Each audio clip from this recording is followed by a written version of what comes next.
Hello everyone.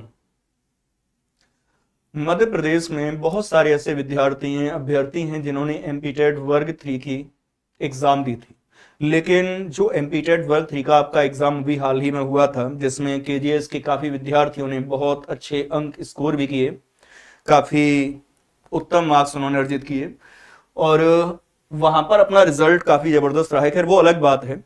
हम अभी बता रहे हैं कि भाई एमपीटेट वर्ग 3 की परीक्षा देने के बाद में वो आपकी पात्रता परीक्षा है। पात्रता का मतलब आप उसके लिए एलिजिबल तो हो गए हैं, लेकिन उसे चयन परीक्षा उसके लिए अलग से रखी गई। ऐसा पहली बार हुआ है कि एमपीटेट वर्ग 3 के अभ्यर्थियों के लिए चयन परीक्षा अलग से आयोजित की जा रही हो, और इसी वजह से इसके तैयारी को लेकर के हमें कौन कौन से विषय पढ़ने हैं, क्या क्या कवरअप करना है, काफी ज्यादा हौच-पौच की स्थिति बनी हुई है।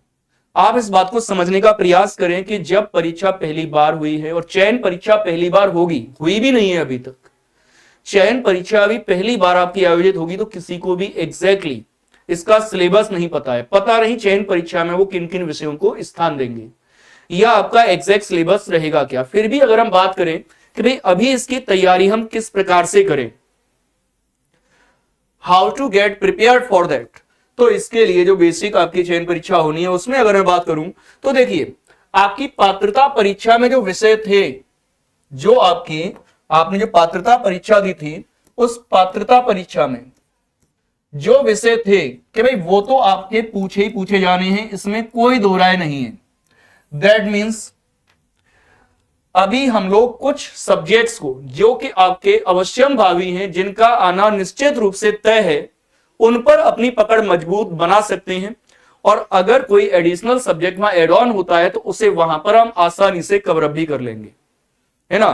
तो अभी हमें इसके लिए किसके सब्जेक्ट पे ध्यान देना है, आपको ध्यान देना है कि अभी हम लोग बाल विकास यानी child development and pedagogy CDP की तैयारी कर सकते हैं।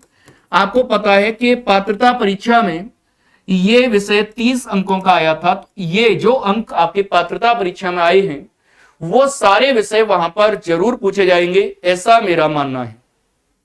इसके अलावा आपकी भाषा, लैंग्वेज विद पेडागोजी आपकी 60 नंबर की आई थी, क्योंकि आपकी 2 लैंग्वेज होती हैं। तो उम्मीद है कि जो आपकी चयन परीक्षा उसमें तीनों लैंग्वेज आ जाए, ये भी एक संभावना है। लेकिन फिलहाल जो 2 भाषाएं आपकी हैं, हिंदी इंग्लिश, और तीसरी जो भाषा आपकी वैकल्पिक कहती है यानी इंग्लिश के स्थान में कुछ विद्यार्थी संस्कृत का चुनाव कर लेते हैं, वो उनके ऊपर आपको जोर देना है। उन तीनों लैंग्वेज को आप तैयार करके रखें, और साथ ही आपका गणित, मैथमेटिक्स, कोई भी आपका एग्जाम हो, मैथमेटिक्स आपका जरूर आता है। ये बेसिकली यहां पर 30 नंबर का आता था। अच्छा, यहां पर 60 नंबर लैंग्वेज के क्यों है, क्योंकि लैंग्वेज आपकी 2 आती है, ध्यान रखिएगा। इसके अलावा एक विषय है इसमें आपका ईवीएस यानी एनवायरमेंटल स्टडीज, पर्यावरण अध्ययन। इसकी क्लास आपकी वाईटी पर आरंभ भी हो चुकी है ना। तो ये आपका 30 नंबर का आता है, तो इस पर भी आपको खास रूप से फोकस रखना है। इस तरह से 150 नंबर की पात्रता परीक्षा हुई। तो पात्रता परीक्षा में जितने भी विषय आपके शामिल हुए, ये नो डाउट कंफर्म्ड है कि ये सारे विषय तो उसमें रहने ही वाले हैं। इसके अलावा कुछ अदर सब्जेक्ट्स को वो चाहे तो चयन परीक्षा को जटिल बनाने के लिए, कॉम्प्लिकेटेड करने के लिए जोड़ सकते हैं, जैसे रीजनिंग, कंप्यूटर, जीवन कौशल, प्रबंधकीय कौशल, या फिर आपका सामान्य ज्ञान, सामाजिक विज्ञान, सोशल जैसे सब्जेक्ट्स को इसमें जोड़ा जा सकता है। लेकिन ऐसा हार्ड एंड फास्ट नहीं है। हो सकता है कि केवल यही 5 विषय रहे आपके, कि आपकी 2 भाषाएं प्लस ईवीएस, गणित और सीडीपी ही रहे, यह भी संभव है। बस मैं तो यही कहूंगा कि आप इन्हीं विषय के साथ में अभी अपनी तैयारी को पुरजोर तरीके से अपने आप को मजबूत करने का नंबर लगा दीजिए। अगर आप चयन परीक्षा में चयनित होना चाहते हैं, अपनी जॉब सिक्योर करना चाहते हैं, तो इन विषयों को फिलहाल कमजोर न रहने दें। और दूसरी बात यह है कि सीडीपी की क्लास जो है वो आज से आरंभ आपकी हो गई है ना। 7:15 से रेगुलर आपको सीडीपी वाईटी पर मिलेगी।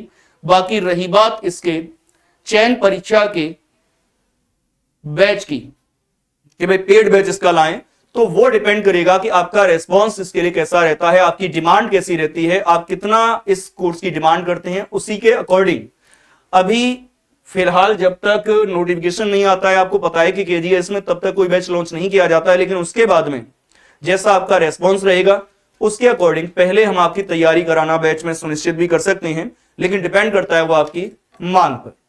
चलिए, तो ये मैंने आपको बता दिया है कि अभी आप इन सब्जेक्ट्स पर बाल विकास, लैंग्वेज दोनों, हिंदी इंग्लिश या हिंदी संस्कृत, जो भी आपकी चॉइसेस में हो, और साथ ही साथ मैथमेटिक्स और साथ ही पर्यावरण अध्ययन, इन विषयों की तैयारी पर पूरा का पूरा जोर दे दीजिए। अगर कोई सब्जेक्ट एड ऑन होता है तो अगर ये सारे सब्जेक्ट्स हमारे मजबूत होंगे तो उस विषय को कंप्लीट करके उसको कह सकते हैं प्रैक्टिस में लाना बहुत आसान हो जाएगा। लेकिन अगर कुछ सब्जेक्ट्स आपके और एड ऑन होते हैं इसमें, और ये सब्जेक्ट्स भी हमारे वीक होती है या इनको हमें फिर से शुरुआत से पढ़ना पड़े, तो उस समय प्रक्रिया अपने आप जटिल हो जाती है। अगर आपको ये जानकारी अच्छी लगी हो तो अपने फ्रेंड्स के साथ भी शेयर कीजिएगा। बाकी इस तरह की उपयोगी वीडियोस आपके लिए और भी लाते रहेंगे एज पर द नीड, जैसी आपकी आवश्यकता होगी। मिलते हैं आपसे, आप जुड़े रहिए खान ग्लोबल स्टडीज के साथ में। Thank you very much.